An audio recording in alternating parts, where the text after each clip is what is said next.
네, 여러분 안녕하십니까? 반갑습니다. 송백석 교수입니다. 지난 시간에는 평화와 전쟁이라는 주제로 공부해봤습니다. 오늘 시간에는 세계화와 살림의 경제라는 주제로 같이 공부해보도록 하겠습니다. 그럼 먼저 수업 내용부터 살펴보도록 하겠습니다. 오늘 이 시간에는 첫째, 세계화와 경제가 맺는 관계에 대한 이론을 학습해봅니다. 둘째, 새로운 경제를 열기 위한 살림의 경제학에 대해 살펴봅니다. 셋째, 21세기 지구촌의 자족과 공생을 위한 실제 사례를 탐구해봅니다. 네, 수업 내용 잘 들으셨습니까? 네, 오늘 이 시간에는 지난번에 제8강에서 세계화와 인간노동이라는 주제로 같이 공부를 해봤던 우리 고려대학교의 강수돌 교수님 다시 한번 모셨습니다. 선생님 나오셔서 감사합니다. 안녕하세요. 예, 예. 오늘 수업의 주제는 세계화와 살림의 경제거든요. 네, 그렇습니다. 살림의 경제는 제가 알기로는 교수님의 개념으로 알고 있는데 맞습니까? 좀 자세히 설명해 주시죠. 네, 그렇습니다. 여기서 말하는 살림의 경제라고 한 것은 지금 우리가 생활하고 있는 이 돈벌이 경제, 이것이 필연적으로 죽임의 경향성을 수반하고 있기 때문에 이것을 근본적으로 좀 바꾸어 보자, 이런 관점에서 제가 주창하기 시작했습니다. 예. 그래서 결국은 인간의 얼굴을 한 세계화를 강조하는 맥락과도 맞닿아 있고요. 예. 사실 경제라는 말을 우리가 좀 따져보면은 화면에 보시면서 좀 근본 뜻을 좀 되새겨보면서 말씀을 드리죠. 예. 동양에서는 경세재민이라고 합니다. 경제가 저기서 나왔다고 하는데, 이 경세재민이라고 하는 것은 세상을 잘 경영해가지고 백성들을 잘 먹고 살도록 보살핀다, 이런 뜻이 있는 것이죠. 그리고 서양 말의 이코노미라는 말도 오이코스 노모스에서 왔는데, 결국은 가정을 잘 경영해가지고 집안 살림살이를 잘 운영해 나간다, 이런 데서 왔습니다. 결국 두 가지 다 동서양의 공통점은 경제라고 하는 것은 사람을 살리고 자연을 살리고 결국은 살려낸다라고 하는 그런 의미에서 살림이라고 할 수 있는 거죠. 예. 그런데 희한하게도 지금까지 경제의 발전 과정이나 경제 성장 과정이나 세계화 과정을 살펴보면 세 가지 측면에서 좀 문제 제기가 가능하다고 생각이 드는 것이죠. 저는 이제 사람과 사람, 사람과 자연의 관점에서 볼 적에는 살려내는 측면보다 좀 파괴하거나 죽임의 경향성이 관철된다고 보는데, 그래서 우리가 제기할 수 있는 문제는 첫 번째로 지난번에도 얼핏 말씀드렸지만 트리클 다운으로 이렇게 위에서 벌어서 많이 내려주고 있는지, 아니면 아래쪽에 어떤 생명력을 위로 뽑아 올려가고 있는지, 이런 차원에서 트리클 다운이냐 사이펀 효과냐라고 하는 문제 제기를 해볼 수 있고요. 두 번째는 과연 경제가 지금 세계화 국면에서 균형 발전을 이루고 있느냐, 아니면 양극화되듯이 갈라지고 있느냐, 이런 관점에서 문제 제기를 해볼 수 있고요. 또 이제 세 번째로는 지금까지 세계화된 경제가 이 사람들에게 새로운 자유와 해방의 가능성을 더 많이 주고 있느냐, 아니면은 차별이나 억압이 증대하고 있느냐, 이런 관점에서 비판적으로 분석해 볼 필요가 있고요. 제가 보는 이제 살림의 방향, 살림의 경제학이라는 관점에서는 사람과 사람의 관계를 중요시하는데, 이런 관점에서 볼 때 오히려 승자가 독점하고 있고 또 양극화되고 있고 또 억압이나 차별이 강화되고 있는, 불평등이 강화되는 이런 현실을 보면서 이것은 살려내는 과정이 아니라 오히려 죽여내는 과정이다 라고 보고, 그래서 살림의 경제학을 주창하게 된 것입니다. 예. 제가 처음에 잘못 이해했을 때는 주부들이 한다 할 때 살림의 경제로 이해했는데 그게 아니고 죽임과의 반대된 측면에서 서로 구성원들이 같이 잘 살자는 측면에서 살림의 경제를 말씀하시죠. 그렇습니다. 그런데 따지고 보면 주부의 살림이라고 하는 것도 단순히 이 가치가 없는 가사노동이라는 뜻이 아니라 결국은 아이를 살리고 가족을 살리고 우리 사람을 살리고 자연도 살려낸다라고 하는 살림의 의미가 들어있는 겁니다. 예. 그래, 주부 살림이 지금 선생님께서 말씀하시는 살림하고 사실 일맥상통하는 거예요. 일맥상통합니다. 가장 기본적으로는 밥상 살림부터 출발하거든요. 좀 더 구체적으로 들어가서 살림의 경제를 만들기 위한 노력으로서 선생님께서 삶의 질 중심이 구조혁신이다. 이런 얘기를 하셨어요. 네, 그렇습니다. 그 점에 대해서 좀 자세히 설명해 주시죠. 네. 삶의 질 중심의 구조혁신을 좀 이해하기 위해서 제가 강조하는 살림 경제학의 5대 원칙을 화면을 보면서 설명을 드리도록 하겠습니다.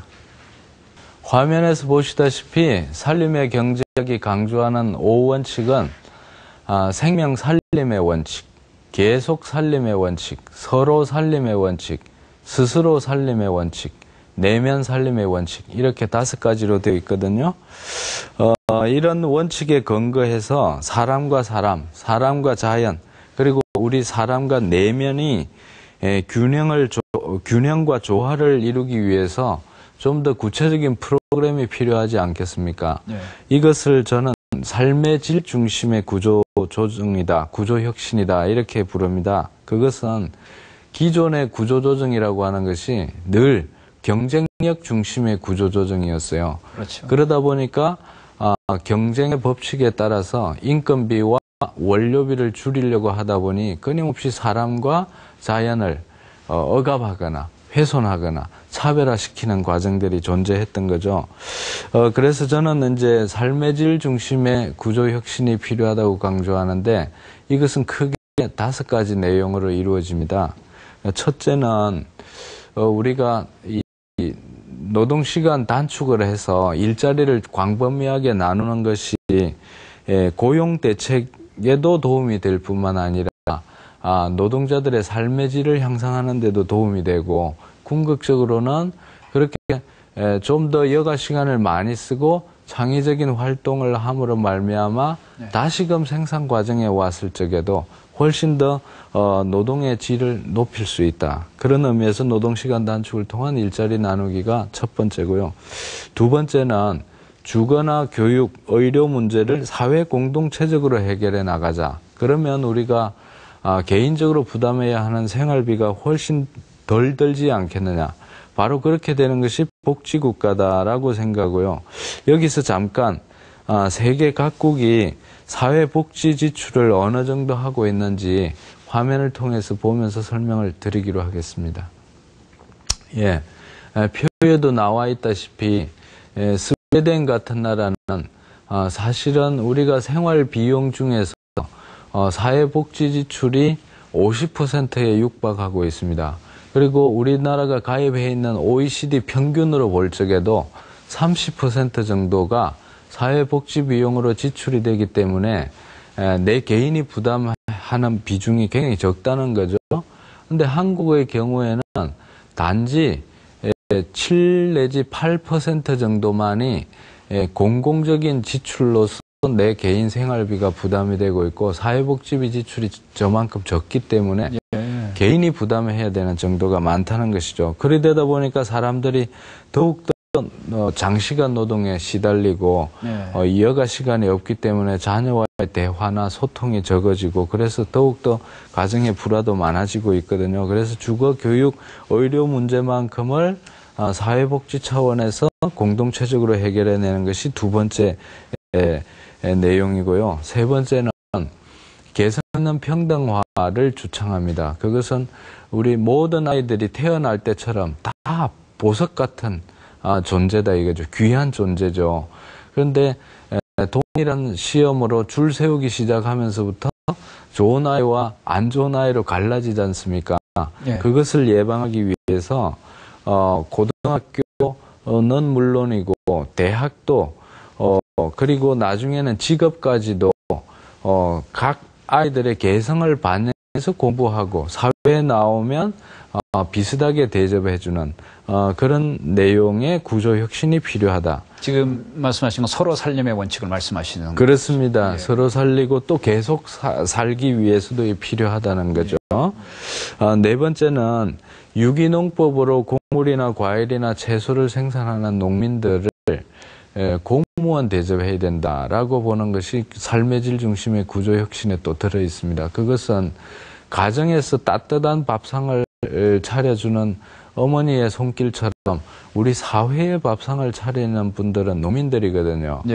그 농민들 중에서도 유기농 농민들은 정말 땅을 살리고 사람을 살리고 또 우리 1세대만 살리는 게 아니라 2세대, 3세대 끊임없이 살려내는 분들이기 때문에 네. 세계화라는 이름 하에 이런 분들을 죽여서는 안 된다는 거죠. 네, 네. 그리고 5번째는 각 산업 분야나 기업 활동 중에서 그야말로 삶의 질 향상에 도움이 되는 분야는 끊임없이 장려하고 촉진하되 그렇지 않은 분야는 축소하거나 없애내는 그런 내용들이 삶의 질 중심의 구조 혁신이다. 이렇게 말할 수 있습니다. 예, 마지막은 내면 살림의 원칙을 얘기해 주신 건가요? 아니, 그 원칙 5가지 원칙들은 제가 말씀드린 삶의 질 중심의 구조 혁신에 다 깃들어 있는 거죠. 네. 예를 들면 개성 있는 평등화를 보시면 아이들이 각자 어릴 때부터 자기 개성과 꿈을 살리는 교육을 받되 사회적인 대우를 나중에 평등하게 해주자는 거 아닙니까? 네. 그렇게 되면 아이들이 어릴 적부터 자기 내면의 어떤 느낌이나 필요나 욕구에 충실해지고 그래서 어떤 다른 사람의 눈치를 보거나 우월감을 느끼거나 또는 열등감에 빠지는 그런 상태가 없이 각자 고유의 인간성을 살려낼 수 있다는 점에서 네. 이 개성 있는 평등화 속에 기본적으로 깔려 있겠죠. 예. 네. 그리고 기억나는 것이 4번째 얘기하셨던 유기농법을 얘기하셨어요. 네네. 유기농업. 네. 살림의 경제를 위해서 네. 유기농업을 활성화시켜야 되겠다고 네. 얘기하셨고. 네. 근데 세계화 물결 속에서 농업 분야가 상당히 도태되고 있고 경쟁력을 잃고 있는데 네. 이런 상황에서 네. 유기농업에 차지하는 의미는 무엇입니까? 네, 그렇습니다. 세계화로 말미암아 농업이 오히려 경쟁력 없는 사업에 대해서 도태되고 있다는 바로 그 현실 때문에 네. 저는 오히려 여기에 주목해야 된다. 왜냐하면 첨단 과학 기술이 중요한 시대라고 하지만 배가 고프면 그 첨단 과학의 컴퓨터 칩을 먹고 살 수는 없잖아요. 그렇죠. 배가 고프면 밥을 먹어야 된단 말이죠. 빵이든 밥이든 결국은 이게 농산물에서 나오는 것이고 그 농산물이 건강하려면 땅이 살고 물이 살아야 되는 것이죠. 그런 면에서 농촌이 중요하고 자연이 중요하고 거기에 일을 하고 있는 농민이 중요한 것입니다. 그러면 이제 그런 관점에서 좀 유기농업을 좀 들여다보면 우리나라 같은 경우에는 75% 이상을 지금 외국에서 수입해서 먹고 살고 있거든요. 네. 쌀은 거의 100% 작업이 된다고 하지만 쌀을 제외한 다른 곡물이나 과일들을 보면 엄청나게 수입을 많이 하고 있습니다. 그런데 최근에 이제 식량 폭등이라든지 기후, 이상 기후와 관련해서 뭐 심지어는 최근에 이제 15,000원 하는 배추값 폭등 사례에서도 나왔지만 그 이후에 수입으로 인하여 문제는 해소되었다고 하지만 사실은 앞으로 다가올 이런 식량 문제라든지 세계 농업 문제 단초를 보여준 거에 불과하다고 보거든요. 예. 그래서 각 나라가 스스로 건강한 자급 능력을 높여내면서 약 60%, 70% 이상의 자급률을 가지면서 조금 부족한 부분은 좀 더 공정하고 우위로운 무역 거래를 통해서 해결해내는 시스템으로 갈 때 이 세계의 평화가 유지되는 것이지 그러지 아니하고 첨단 과학 기술만 발전시키고 농업을 망가뜨린다면 나중에 결국은 식량 폭등 사태, 사회 불안이라든지 그런 말미암은 식량 전쟁이 분명히 일어날 것입니다. 네. 네. 그렇다면 한국의 실정은 어떻습니까? 한국의 유기농 운동이라든가 네.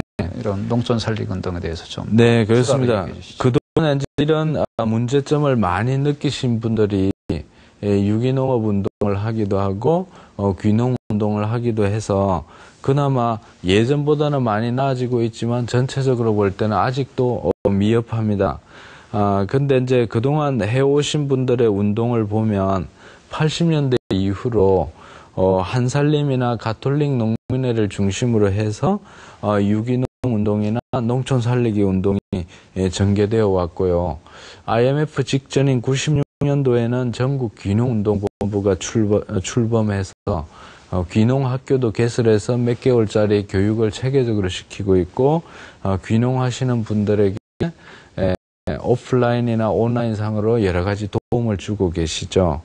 그리고 이제 99년도에는 불교 쪽에서도 인드라망 생명 공동체 운동을 하면서 농촌 살림과 이런 생활 협동조합 운동 이런 걸 같이 끌고 나가고 계시고요. 그리고 세계적으로도 108개국이 넘는 나라들에서 750개 회원들이 가입한 세계 유기농 운동 연맹이 있습니다. 이 운동체에서는 3년마다 각 대륙을 순환하면서 유기농 올림픽에 이라고 불릴 수 있는 세계 유기농 대회를 개최하면서 각종 그동안의 경험도 교류하고, 또 거기서 생기는 문제점을 토론해서 좀 더 나은 해결책을 찾아 나가기도 하고, 또 유기농 어떤 붐을 일으키는 이런 운동을 해 나오고 있고요. 그러니까 2008년도에 이제 이탈리아에서 유기농 대회가 있었는데, 최근에 우리나라에서 2011년도에 제17차 유기농 대회가 열리기로 했다가, 남양주와 팔당 일대의 이제 4대강 사업 때문에 유기농 단지가 많이 훼손되었지 않습니까? 최근에 이제 신문에 보도도 되기는 했는데, 4대강 사업 때문에 유기농 단지가 훼손되면서 그 세계 유기농 연맹에서 한국에 개최하는 걸 취소하고 말았던 안타까운 사실이 좀 있고요. 제가 이제 여기서 다시 한번 강조하고 싶은 것은 첨단 과학 기술도 중요하겠지만 더욱더 근본적으로 우리 모든 살림의 경제에서 필요한 밥상 살림, 이것을 우리가 지켜내야 된다. 그래서 유기농 농민을 살려내는 그런 운동을 해야지만 건강한 살림살이 경제가 가능하다 이렇게 봅니다. 유기농업에 대한 강조를 상당히 강하게 해주셨는데, 또 하나 제가 기억하는 것은 대안교육을 상당히 강조하셨어요. 요새 주위에 보면은 많은 부모들이 자식들을 대안학교에 보내고 있단 말입니다. 그런 숫자도 많이 늘어났고. 근데 제가 생각할 때는 이분들이 상당히 용기 있는 분들이다. 기독교 교육을 포기하고 대안학교를 보내는데 상당히 용기 있다고 생각하시고. 힘든 일 아니겠습니까, 이런 것이? 굉장히 힘든 일이죠. 그런데 이제 우리가 전통적으로 교육을 바라보는 시각은 인격체의 관점이 아니라 노동력의 관점이었죠. 노동력의 관점에서는 결국은 지난번 강의에서도 말씀드린 바와 같이 세계화된 범주에서 인간 노동력끼리 서로 경쟁하고 싸우는 과정이라 말이죠. 근데 그 과정에서는 아이들의 내면이, 개성이 죽어간다 말씀이죠. 대안교육운동은 아이들의 내면을 살리고 이것도 대를 이어서 계속 살려낸다는 의미에서 개성을 살려내자. 그리고 이 개성을 살리면서도 인격체로서 키우자. 이런 관점이 강하기 때문에 입시 교육이나 경쟁 교육, 점수 교육, 몰개성화된 교육이 아니라 좀 더 자율과 개성, 공동체, 사랑을 강조하는 그런 운동을 해오고 있습니다. 그래서 90년대 이후로 한국에서는 대안교육 운동이 활성화된 편이고요.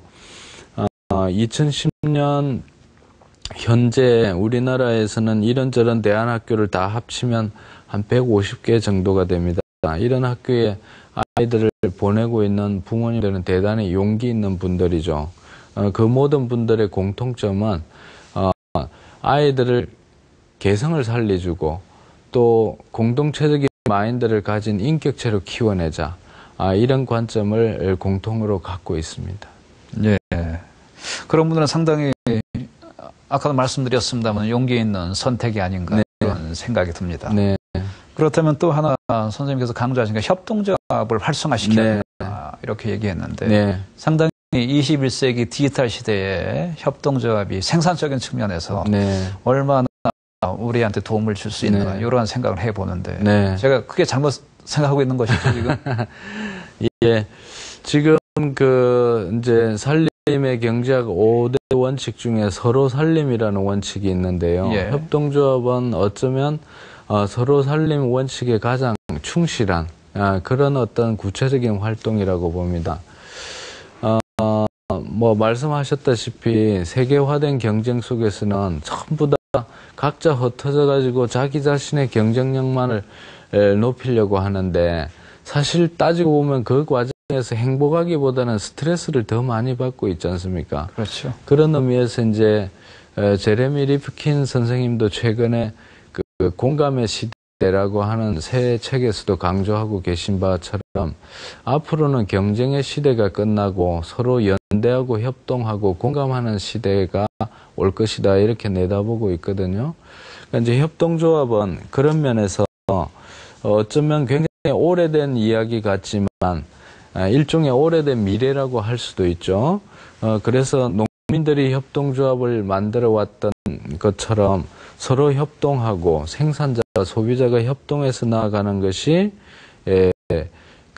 사람을 살리고 자연을 살리고 서로 살려내는 길이다, 이렇게 보고 있습니다. 네, 지금까지 살림의 경제에 대해서 계속 얘기해 주시고 그러는데, 그럼 현장에 계시는 분들 살림의 경제랑 선생님이 말씀하시는 맥락에서 어떻게 실천하고 있는가 좀 알아보겠습니다. 그래서 한겨레 두레공제조합연합회 방승옥 대표의 인터뷰를 같이 들어보도록 하겠습니다. 이 자본주의 세계 경제라는 것이 그 근본 동력이 에너지와 천연자원입니다. 그런데 그 에너지 중에서도 이 석유가 골간인데, 그래서 현대 자본주의 산업 경제를 석유 문명이라고 이렇게 얘기를 하죠. 근데 그 석유가 지금 고갈돼 가고 있어요. 또한 천연자원도 아낌없이 다 그냥 고갈되고 있습니다. 이게 고갈되면 자본주의 세계 경제 자체가 불가능한 겁니다. 그래서 지금 현재 자본주의 세계 경제 혹은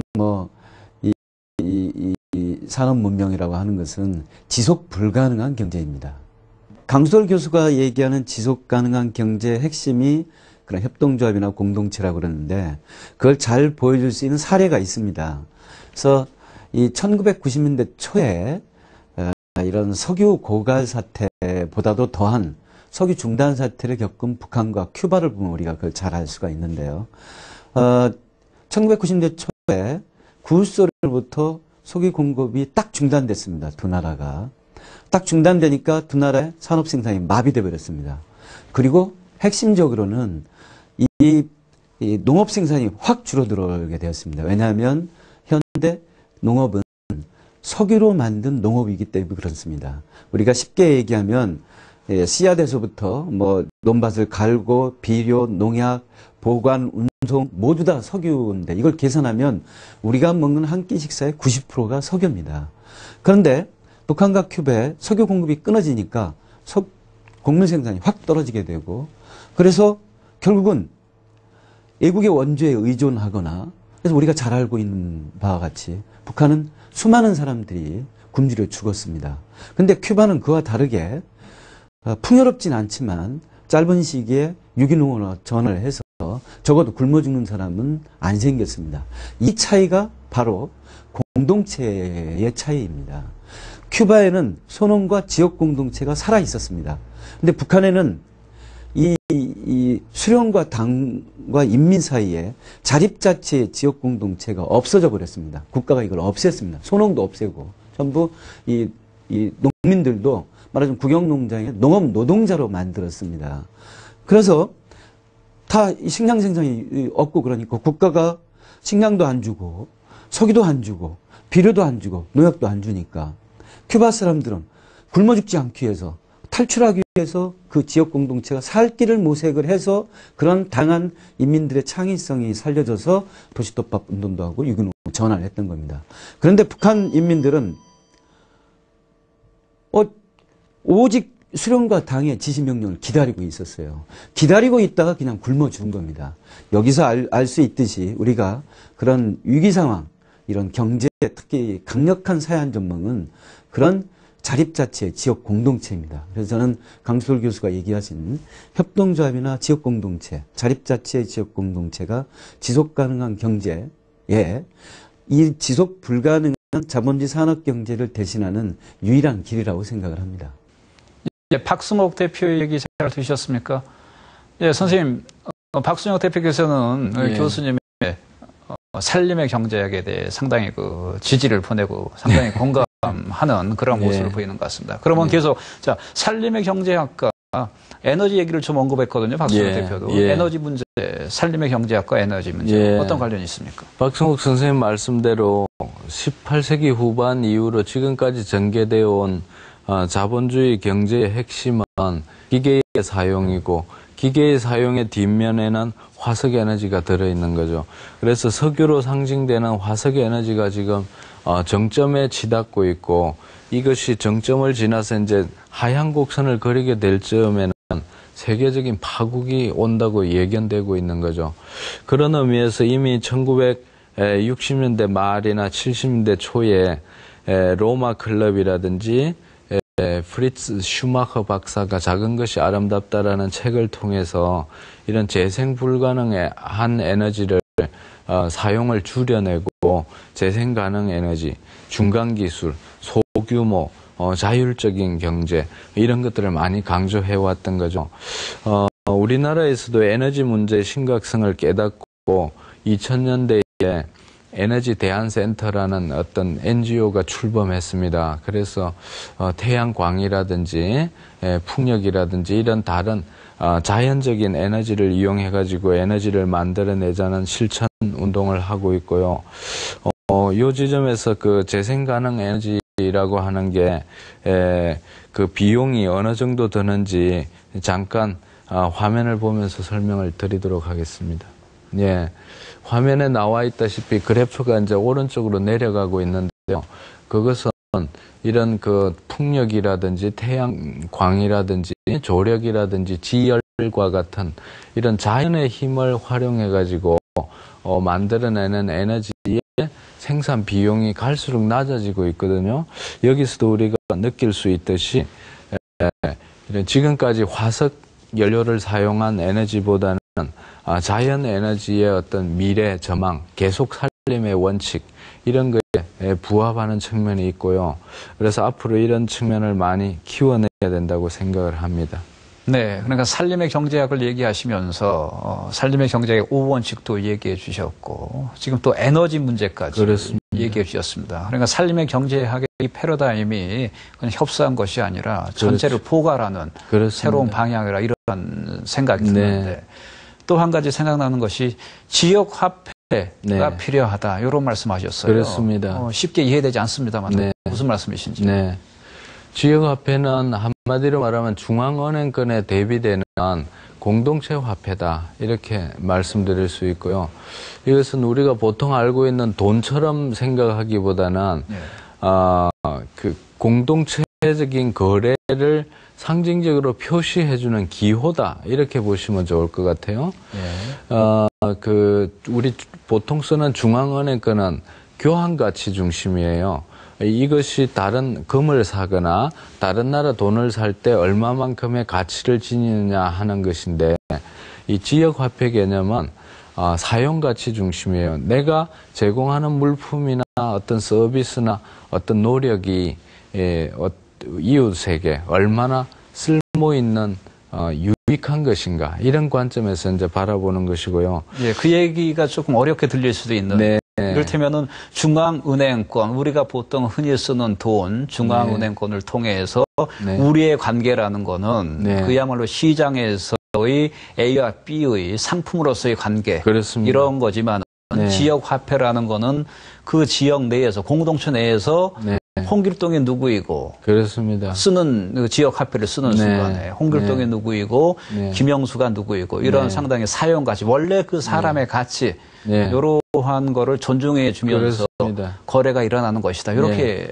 얘기하시는 그렇습니다. 겁니까? 심지어는 실업자나 노숙자조차도 이런 지역 화폐의 회원이 된다면 내가 실업자가 되어서 돈은 못 벌지만 우리 이웃의 머리를 깎아줄 수가 있단 말이죠.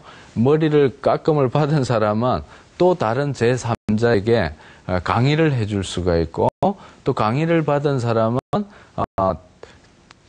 저의 집에 아기를 봐줄 수도 있는 거죠. 경우에 따라서 집안 정리를 해주거나 그 텃밭에 풀을 뽑아줄 수도 있는 것이죠. 이런 식으로 서로가 서로에게 도움이 되는 일을 해주는 것을 이제 거래 장부로 기재하거나 혹은 경우에 따라서 필요하다면 종이 쪽지 같은 이런 화폐를 만들 수도 있습니다. 그래서 서로가 서로에게 유익하고 필요한 일들을 나누는 현대판 품앗이 운동이 지역화폐 운동이고, 이것이 중앙은행권과 구분되는 점은 이윤도 없고 축적도 없고 또 이자도 없습니다. 그래서 서로가 서로에게 도움을 교환하는 그 순간 서로가 혜택을 보고 기쁨을 나누는 과정이기 때문에 양극화 현상이라든지 이웃 간의 불평등이 일어날 수가 없는 것이죠. 이미 한국에서 시작됐나요? 네, 그렇습니다. 가장 대표적인 것이 대전 한밭레츠라고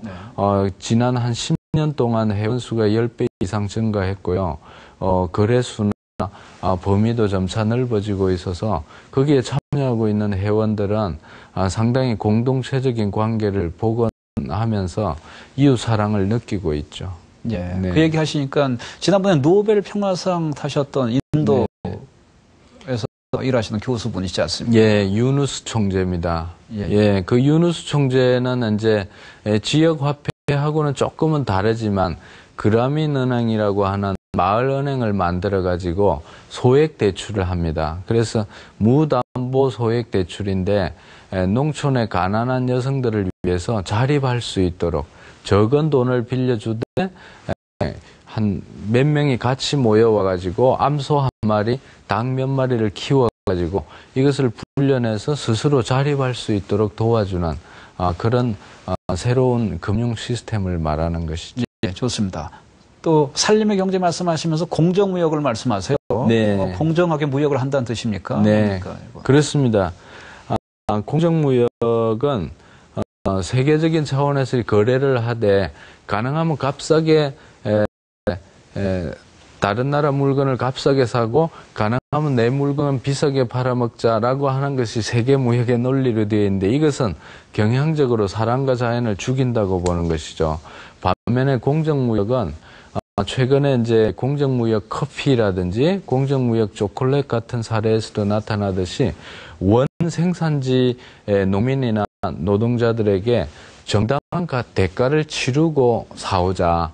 그래서 현지 생산자들을 살려주자라고 하는 생산자와 소비자의 연대운동이라고 볼 수가 있고요. 화면을 잠깐 보시면은 공정무역 로고가 나오고 있는데, 우리가 공정무역 거래에 해당하는 그 상품들에 저런 이제 마크가 붙어 있거든요. 이런 마크가 붙은 상품들은 결국은 제3세계의 가난한 생산자들에게 좀 더 나은 소득을 안겨다 줌으로써 현대 세계화 과정에서 무역이 초래하고 있는 세계적인 불평등을 좀 더 완화하는데 훨씬 도움이 된다고 봅니다. 예를 들면 우리가 커피 한 잔 마시는데 5,000원을 지불한다면 그 우간다의 커피 농민은 이 5,000원의 0.5%에 불과한 한 25원 정도만을 가지고 간다고 하는, 나머지 돈은 유통업자나 중간 상인이나 초국적 기업들이 가지고 간다는 거죠. 바로 이제 그런 점에서 커피 농민들에게 보다 많은 수입을 보장해주자라는 운동을 하다 보니 흥미롭게도 스타벅스 같은 초국적 커피 매장에서도 우리들도 유기농 농민을 살려주기 위해서 공정 무역 커피를 일정한 부분 구입하고 쓰고 있습니다. 이런 광고가 나올 정도입니다. 네. 결국은 이런 소비자 세계의 변화가 생산자 및 다른 어떤 기존의 이윤 추구하는 기업의 영역에도 일정한 변화를 초래하고 있다. 이렇게 볼 수 있는 것이죠. 네. 오늘 살림의 경제학을 말씀해 주시고 지난 시간에는 인간의 얼굴을 한 세계화 얘기해 주셨는데 제가 2번에 걸쳐서 수업을 같이 하면서 느낀 것은 이제 선생님이 무한한 경쟁을 지향하고 자족 공생의 길로 나아가야 된다 이런 걸 강조하시고 그런데 한편으로 걱정되는 것이 너무 그러한 방향으로 나가면은 그야말로 또 세계가 치열한 경쟁 속에서 네. 이윤을 많이 내고 네. 먹고 살아야 되고 네. 올림픽에서 우리가 금메달 따야 되듯이 아시안 게임에서 금메달 따야 되듯이 그들과 싸워서 이겨서 우리가 일정한 위치를 확보해야 되는데 선생님 말씀 따르면 우리가 지는 거 아닙니까? 중국에. 그게 걱정되네요. 예, 좋은 말씀입니다. 흔히 있을 수 있는 반론이고요.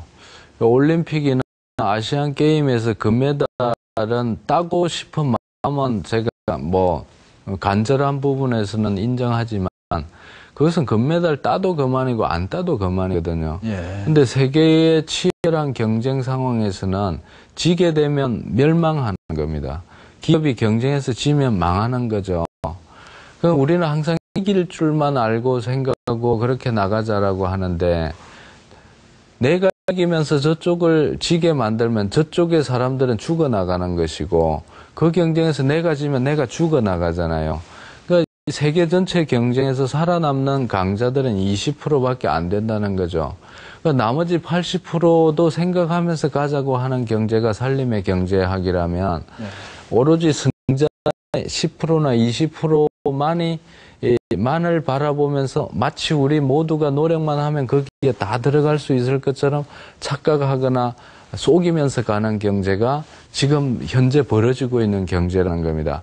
그랬을 적에 객관적으로 보면 승자 독점의 시대이고 강자 중심이고 약자는 팽개치는 이런 불평등하고 차별적인 세상이기 때문에 그것을 몰라서가 아니라 오히려 잘 알기 때문에 이것이 바람직하지 않고 정의롭지 않다는 걸 알기 때문에 그리고 궁극적으로는 세계 평화보다는 세계를 더 불안하게 하고 불평등하게 하고 불안하게 할 것이라는 걸 알기 때문에 오히려 우정과 평화와 환대의 관계를 만들고 각 지역마다 그런 움직임을 활성화함으로써 사람을 살려내고 자연을 살려내고 서로를 살려내는 그런 새로운 논리와 실천이 필요하다. 그렇게 강조하고 있는 것입니다. 좋습니다. 좋은 말씀 감사하고요. 근데 추가적으로 하나 더 질문을 하자면은 우리만 그렇게 해야 되는가? 다른 나라 그렇지 않는데 우리만 그렇게 나아가면은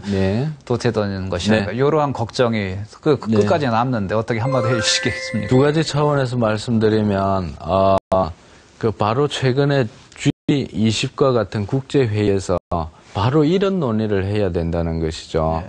그러니까 제가 지금까지 살펴본 바로는 WTO나 FTA나 뭐 G20 같은 국제회의에서는 이런 논의는 별로 안 하고 전혀 안 했죠. 안 하고 어떻게 하면 보다 더 서로 강자가 될 것인가, 더 우리에게 유리할 것인가 이런 점만 따지고 있다는 거죠. 그리고 공동의 과제를 토론한다 하더라도 기득권층 중심으로 이야기를 했지 이런 풀뿌리 민중의 관점에서는 이야기를 하지 않지 않습니까? 이제 그 문제. 그래서 그런 차원에서 진정으로 국제적인 회의에서 바로 이런 것이 어제가 되어서 서로를 살려내는 세계 경제를 만들자 이런 노력이 있어야 되고요. 두 번째는 작지만 소박하고 작지만 아까 열거했던 바와 같은 유기농업, 협동조합, 대한에너지, 대한교육, 지역화폐 이런 노력들이 끊임없이 아래로부터 만들어지는 과정 이런 것들이 세계적으로 엮어지고 각 나라마다 풀뿌리 차원에서 수없이 활성화되는 과정 그것이야말로 아래로부터의 살림의 경제를 세계화해낼 수 있는 힘이 아닌가 그렇게 생각합니다. 네, 선생님 감사합니다. 오늘 선생님하고 같이 수업하다 보니까는 과연 우리가 이거 제대로 살고 있는 것인가 우리가 생활하면서 경쟁 1등 뭐 이런 거 아니겠습니까? 그렇습니다. 치열한 경쟁 속에서 살고 있는데 과연 이러한 방향이 제대로 되는 방향인 것인가 다시 한번 재고해보는 그런 시간을 선생님께서 주신 것 같습니다. 수업 잘 들으셨습니까? 오늘은 고려대학교의 강수돌 교수님을 모시고요. 살림의 경제에 대해서 같이 공부해봤습니다. 그러면 오늘의 핵심 포인트 다시 한번 정리해보도록 하겠습니다.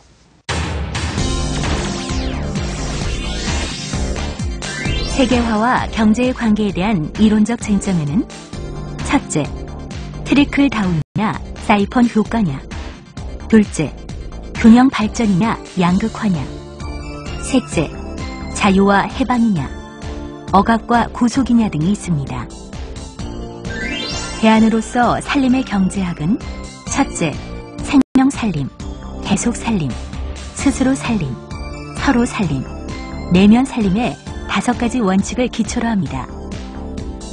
둘째, 사람과 사람, 사람과 자연, 외면과 내면이 조화롭게 더불어 사는 죽임이 아닌 살림을 추구합니다. 셋째, 실천 프로그램으로 삶의 질 중심의 구조혁신이 있습니다. 마지막으로 자족과 공생의 새 패러다임을 위한 살림의 경제 사례로는 첫째, 유기농업, 둘째, 대안교육, 셋째, 협동조합, 넷째, 대안에너지, 다섯째, 지역화폐, 여섯째, 공정무역이 있습니다. 네, 핵심 포인트 잘 정리되셨습니까? 오늘은 고려대학교의 강수돌 교수님을 모시고요.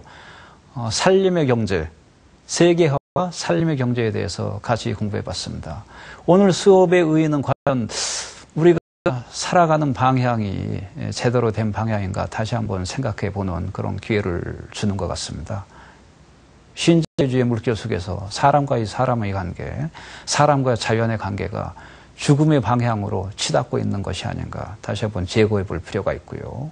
오늘 수업을 통해서 우리가 어떠한 방향 설정을 하는 것이 가장 바람직한 것인가, 우리 생활 속에서도 어떠한 실천을 해야 되는 것인가, 이러한 점을 생각해 보게 되는 아주 중요한 시간이 되지 않았나 생각됩니다. 다음 시간에는요, 역시 같은 맥락에서 세계화 공부하겠는데, 세계화라는 것은 정치, 경제뿐만이 아니라 문화 측면에서도 이미 다가오고 있습니다. 그래서 다음에는 문화 제국주의에 대해서 공부해 보겠습니다. 다음 시간에는 목수정 교수님을 모시고요. 문화 제국주의를 넘어 삶의 양식이 되는 문화라는 주제로 같이 공부해 보도록 하겠습니다. 여러분 감사합니다. 수고하셨습니다.